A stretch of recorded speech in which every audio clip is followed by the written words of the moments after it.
un podcast de Cooperativa.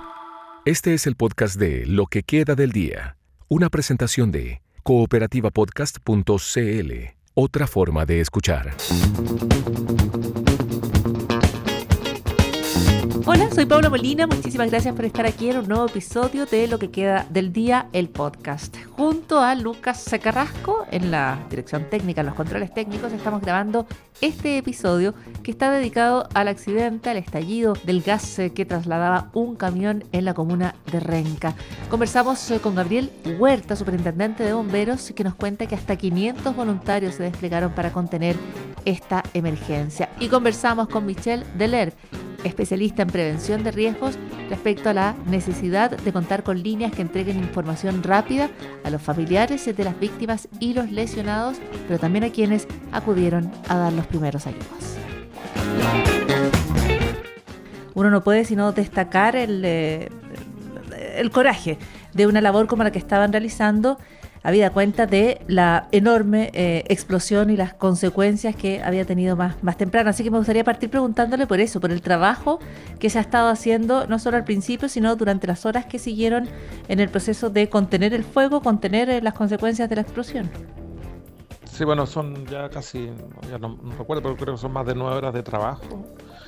Este es un incendio, una emergencia que no es habitual. Siempre este tipo de emergencia, si bien han ocurrido accidentes con camiones que transportan gas, pero la magnitud de esto, la cantidad de personas lesionadas, fallecidos, es realmente impactante. Habíamos visto que estas cosas pasaban en otros países, no acá en Chile. Y efectivamente el trabajo es un trabajo que está dentro de todo de las mallas curriculares de los bomberos, que este tipo de emergencias se trabaja de esta forma. El enfriar el tanque del camión de gas es una técnica que se realiza para mantener el gas encendido y controlado, porque siempre es más riesgoso tener una fuga de gas que uno no la ve, ¿no? Que no se ve, no se percibe, por lo tanto el control de esa fuga de gas es mucho más compleja. Por eso hay que hacer un trabajo para mantener la presión del tanque en una presión tal que nos permita que esa fuga esté encendida, pero sin riesgo a que la presión interior aumente y nos pueda provocar otro tipo de riesgo. Es un trabajo que como te decía, se estudia y hay bomberos especialistas que guían este trabajo y dan las sugerencias que corresponden. Respecto a las circunstancias del accidente, lo que ha informado Gasco es que este trabajo de transporte de gas licuado se realiza de manera habitual, que el destino era Maipú.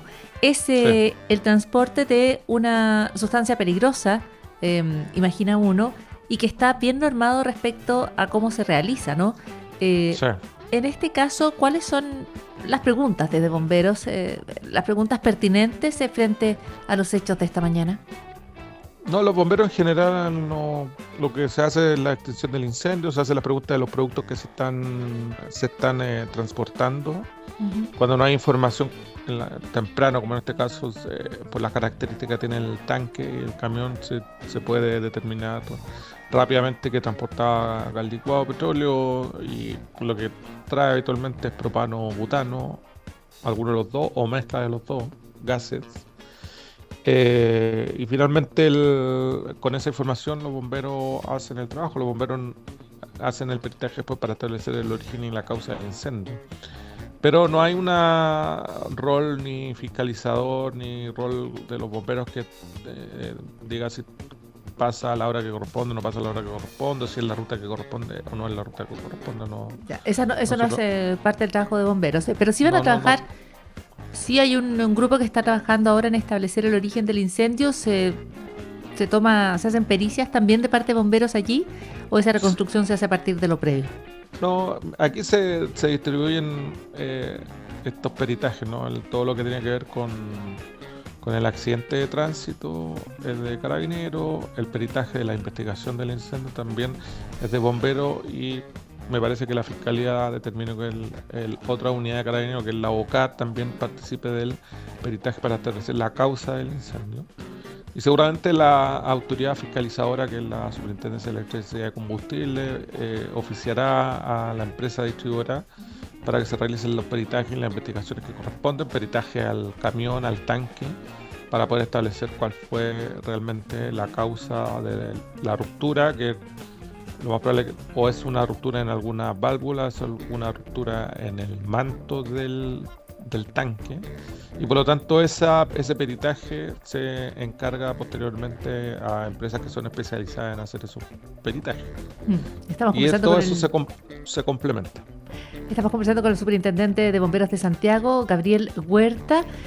¿Ustedes requirieron o les entrega Gasco información cuando inician el combate del fuego, o, como ya nos decía superintendente, ustedes a partir de las características del camión ya sabían que estaban enfrentando cuando empieza la atención de la emergencia después del estallido? Habitualmente los bomberos llegan al lugar en general cuando en la vía pública uno no tiene la información de lo que se trata, ¿no? Hay una técnica que es hacer un recorrido visual, nosotros lo llamamos 360, que es como dar la vuelta completa a lo que está pasando. Cuando se detecta que es un camión y por las características que tiene, podría ser gas licuado o gas natural, y al revisar un poco más rápido se detecta que es gas licuado, GLP. Cuando el GLP, como decía, se transporta gas propano o gas butano, o una mezcla de propano-butano. Eso se sabe, no es necesario que se nos informe a los bomberos en un inicio. Luego, cuando la empresa distribuidora llega al lugar, entrega más información respecto, por ejemplo, este es un tanque que transporta 30 toneladas de gas. Entonces la pregunta es, ¿venía a su capacidad completa o venía menor? Y ahí esa es la información que entrega en general las empresas, y en el caso particular de la empresa que usted mencionó. Y también le preguntamos a ellos, que son los especialistas, dice, mira, hay señales que tiene el tanque, porque el tanque se quema de una línea hacia arriba y de una línea hacia abajo, no sé si pudieron notarlo, pero hay una parte donde se congela, o hay una parte que no se ve tan quemada. Eso significa que ahí está la medida del gas que le queda al tanque. Entonces, con esa medida se calcula el porcentaje de gas que queda en el tanque. Por ejemplo, si calculan que es un 5% del tanque, es un 5% de las 30 toneladas. El 5% de 30 toneladas son 1.500, me parece, 1,5. No sé si lo saqué bien rápido, pero el cálculo rápido, 5%. Memoria. Sí, 1,5 toneladas. El 5%, ¿ya? Y esas 5 toneladas depende de la fisura, de la cantidad que uno puede calcular, y además por la temperatura.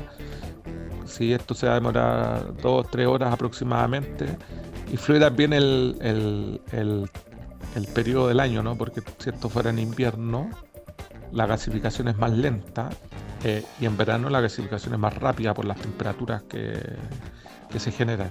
Entonces son varias técnicas que se ocupan, y siempre la coordinación con las empresas que son los dueños del producto, o las empresas que son las responsables siempre hay información. Eventualmente, si no pasara esa información, hay bomberos también que son más especialistas que pueden determinar esos datos. Sí, superintendente, usted lo describe como, con la familiaridad de quien conoce estas materias, pero la verdad es que la cantidad de decisiones que tiene que tomar bomberos rápidamente a partir de su entrenamiento es bien sorprendente, ¿no? O sea, observar el camión, calcular qué lleva, calcular cuánto lleva, calcular cuánto se va a demorar en seguir consumiendo el combustible que queda, considerando las características de temperatura, y hacer el trabajo de mantener el enfriamiento mientras sigue ardiendo el gas, porque lo que usted necesita, o lo que se necesita, es que se consuma todo el material. La verdad es que es bastante extraordinaria la labor que hacen. Le quiero preguntar si nos podría ayudar a entender un poco las señales del estallido que han estado circulando durante todo el día. Por ejemplo, el hecho que las personas describieran que sintieron como un temblor. Hay uno de los testigos que dice, para nosotros fue como un terremoto. La imagen o la columna de humo muy oscuro que venía de otra zona, de la zona donde estaban los automóviles que resultaron encendidos, el impacto a un ferrocarril. Todas estas cuestiones, no sé si usted las podría aclarar. Por ejemplo, la sensación de temblor, de dónde venía, el humo tan oscuro de los vehículos, cuán alta puede haber sido la llama de la explosión, porque también allí se han desatado y entregado todo tipo de versiones, digamos.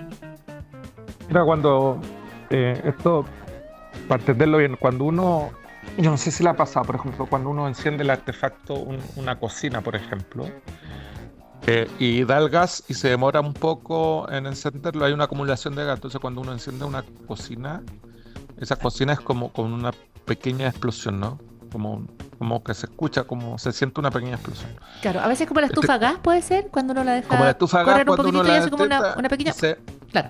Y como con un pequeño sonido. Eso multiplicado, imagínate, la estufa a gas habitualmente ocupa cilindro de 5 o 11 kilos y sale muy poco gas desde el piloto, que le llaman. Uh-huh. Cuando es esto esto se multiplica muchas veces. Cuando se enciende el gas, se llama deflagración. Cuando se ocurre la deflagración, técnicamente es una explosión por combustión, se llama. Y como todas las explosiones generan ruido y generan una onda expansiva, movimiento del gas respecto al oxígeno o al aire que uno respira. Y eso genera ruido y genera lo que se llama también, como lo que se conoce como la onda expansiva, ¿no? Uh-huh. Para que se entienda bien. Eso genera ruido y movimiento. Es como los que están más cercanos probablemente sueltan como el estallido, el ruido, como un bombazo, y además como un temblor, porque se mueve todo lo que está ahí. Esa deflagración además genera que al inicio del fuego, cuando ves la nube que va avanzando y de repente se inflama, esa inflamación tiene esa llama de un color muy amarillo. Entonces los estudios dicen que son entre 1500 y 1800 grados que se genera de temperatura. Eso hace que todo lo que esté alrededor se funda, ¿no? Por ejemplo, el fierro se va a fundir. En las barreras que están en la autopista, lo más probable es que estén fundidas cercano al camión. Y eso genera también que, no sé si se fijan en las imágenes, pero hay lugares donde hay áreas verdes que están humeando. Y uno dice, pero si no está seco el pasto, si está verde, ¿por qué humea? Porque finalmente la temperatura es tan alta que rápidamente lo seca y lo enciende. Por eso ocurren esas señales que uno ve y que uno de repente no entiende. Pero efectivamente lo que ocurre es una explosión por combustión, es una deflagración, genera mucha temperatura, la radiación de calor es mucha temperatura. Por eso, por radiación, había un depósito de vehículos siniestrados, vehículos de seguro, que también se quemaron, pero eso es por la radiación de calor. Es como cuando uno... Antiguamente la estufa, no sé todavía, pero uno quería secar la ropa y la pone cerca de la estufa porque esa radiación de temperatura hace que se seque. Pues si uno lo acerca mucho, lo más probable es que se encienda la ropa, que también ocurre. Y en este incendio ocurrió con los vehículos que estaban cercanos. Con consecuencias terriblemente trágicas en los lesionados y en las personas que han perdido la vida en este accidente. Todavía todo en investigación, bomberos, un trabajo intenso durante toda la jornada. Superintendente, ¿cuántos bomberos calcula usted que han participado en estas labores? Y finalmente preguntarle si ya se ha dado por completamente extinguido el fuego allí en el camión. Sí, está el fuego, de hecho quedan los últimos bomberos resguardando zona. Ya la mayoría se ha retirado.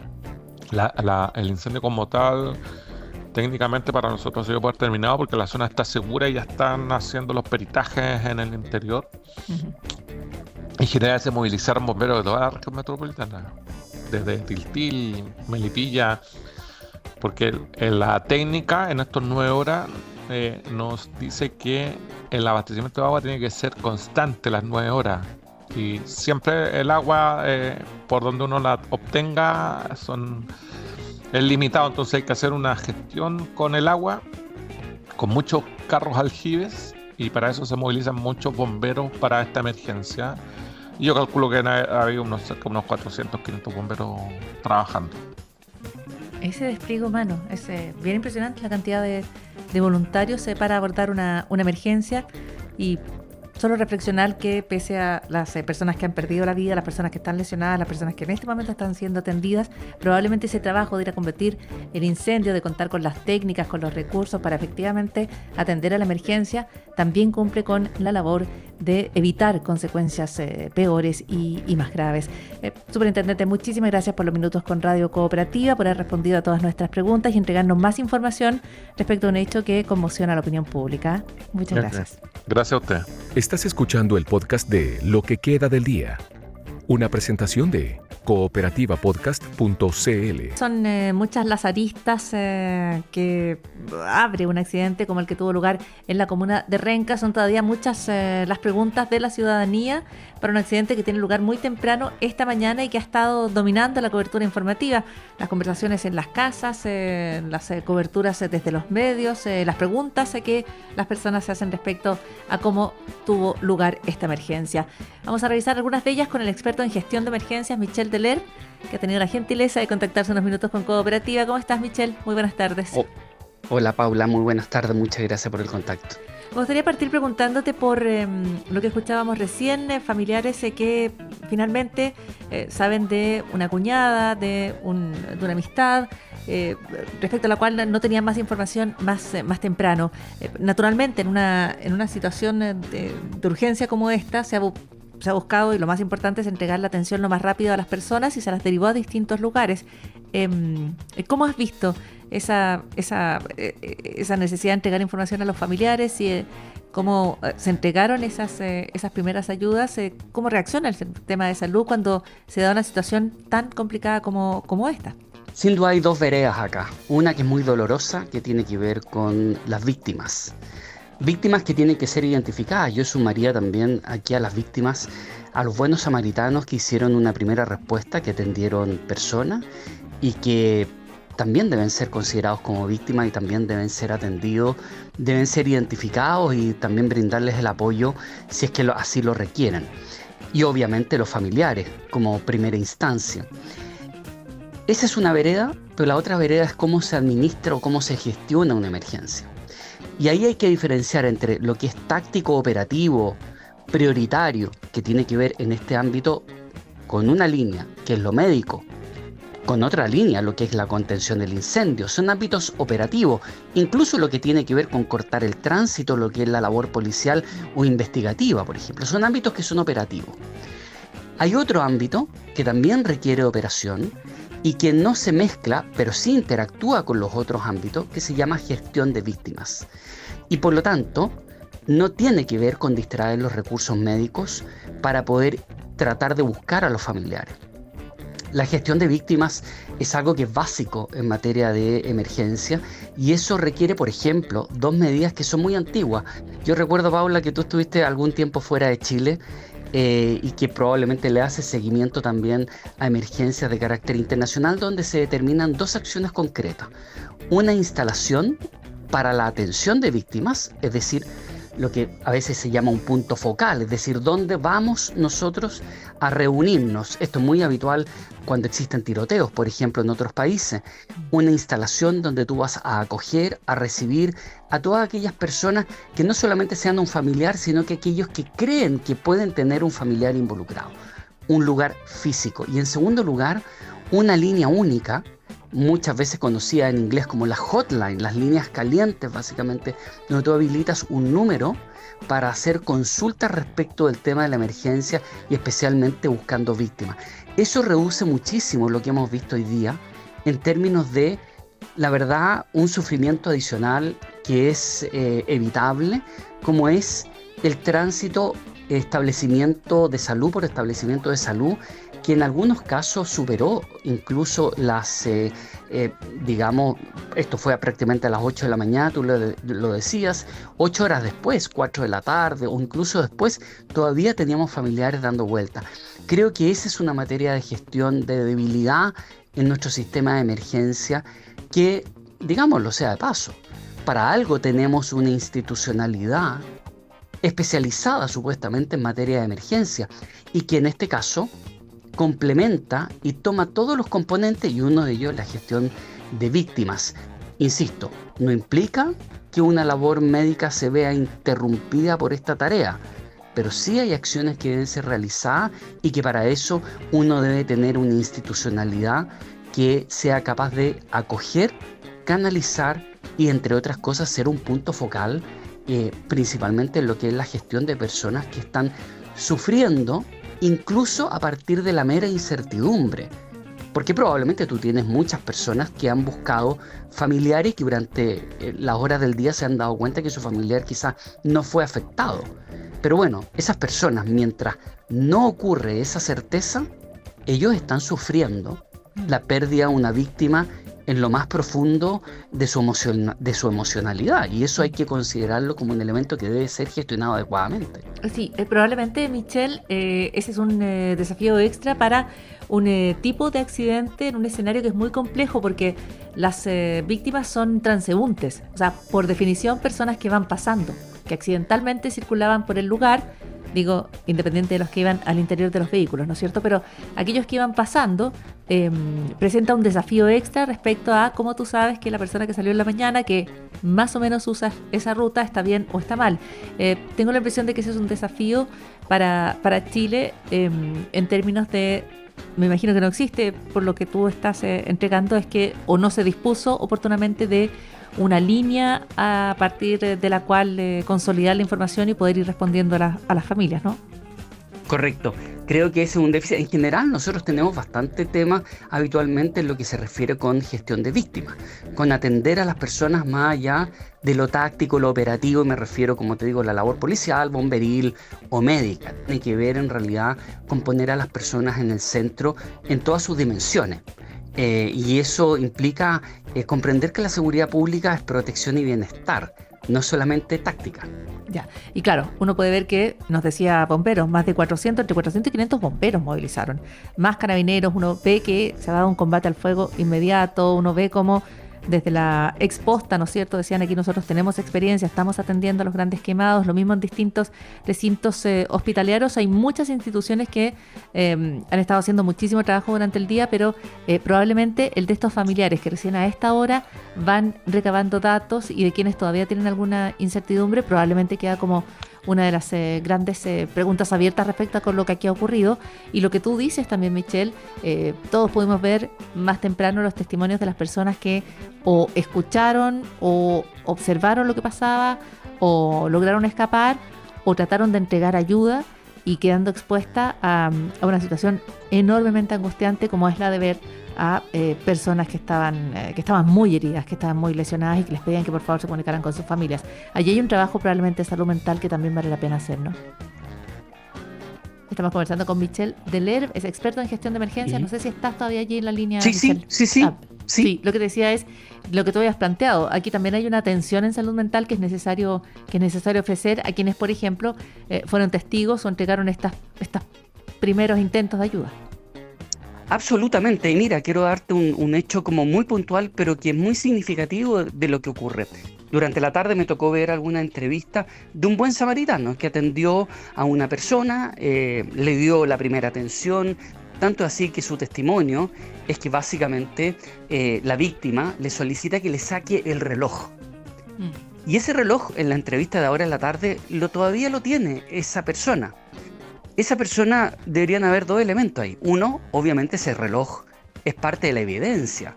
Por una parte, es parte de una situación que está siendo investigada por la policía, por la fiscalía.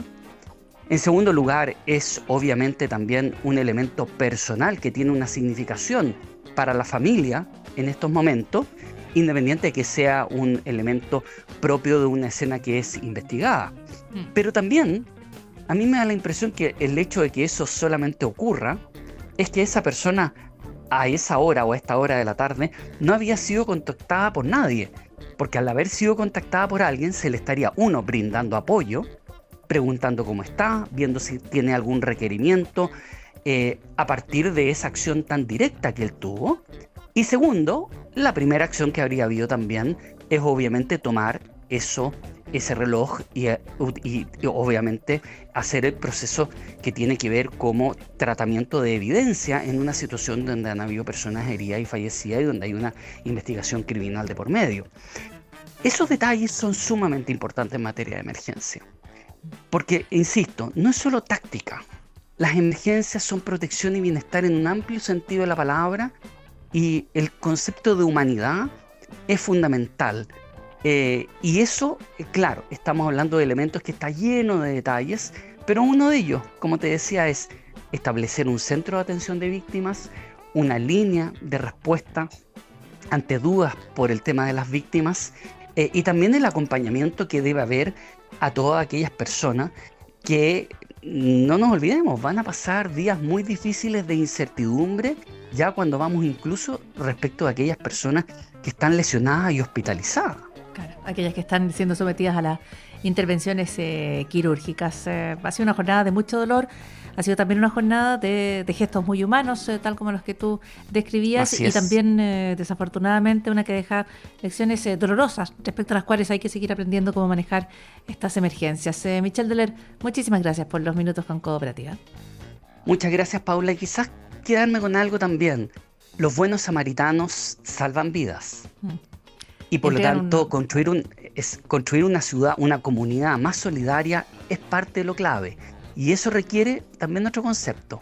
Un buen samaritano también puede transformarse en víctima, y por lo tanto el entrenamiento y la organización comunitaria genera mayor efectividad de los buenos samaritanos y también mayor seguridad para ellos al momento de actuar. Y eso no debemos olvidarnos, porque hoy día lo vimos y lo comprobamos. La primera respuesta fueron los testigos, los buenos samaritanos, que fueron capaces de responder ante el dolor y el llamado de auxilio de personas que sin duda esperamos que se recuperen, y aquellos que han perdido algún familiar, obviamente se les acompañe en el dolor que va a venir por mucho tiempo, y que se les acompañe a superar ese dolor que seguramente es muy muy profundo y no somos capaces nosotros de dimensionarlo.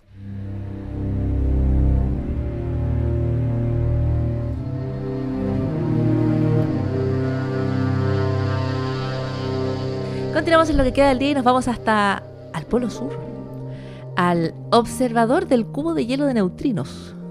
Es un detector gigante de neutrinos que está incrustado en el hielo cerca de la estación de Amundsen Scott. Está al sur del planeta, está en la Antártica. El proyecto lo opera un consorcio internacional científico que se llama la Colaboración del Cubo de Hielo, IceCube. Tiene financiamiento principalmente norteamericano. Tiene el volumen de 1 kilómetro cúbico de hielo y tiene más de 5.000 sensores de luz. El objetivo es detectar neutrinos. Los neutrinos son partículas elementales que casi nunca interactúan con la materia. Pero cuando los neutrinos chocan con el hielo, cosa que no pasa tan habitualmente, generan partículas cargadas y emiten una luz que se llama la radiación Cherenkov. Esa luz es la que se capta a través del IceCube. Y por eso, por esa luz, pueden calcular para dónde iba el neutrino y cuánta energía tenía. Bueno, este observatorio no es tan simple el trabajo, pero existe desde el 2010 y está buscando neutrinos de alta energía. ¿De dónde vienen? Del espacio. Y los han encontrado. Y tienen más información respecto a su posible origen, a sus fuentes. Entre diciembre del 2025 y enero del 2026 actualizaron, añadieron sensores, aumentaron la sensibilidad de este cubo de hielo y dice que pueden medir neutrinos, ya no solo aquellos que tienen mucha energía, sino también los que tienen menos. Todo esto pasa en el Ártico. Hay un cubo de hielo, un instrumento y un sistema de investigación que se llama IceCube, que es capaz de estudiar neutrinos en el hielo que se producen en el espacio. Esto también es parte de lo que queda del día. Aquí termina el podcast de Lo que queda del día. Lo escuchas en vivo de lunes a viernes desde las 4 de la tarde en Radio Cooperativa. Y todos los días en cooperativapodcast.cl.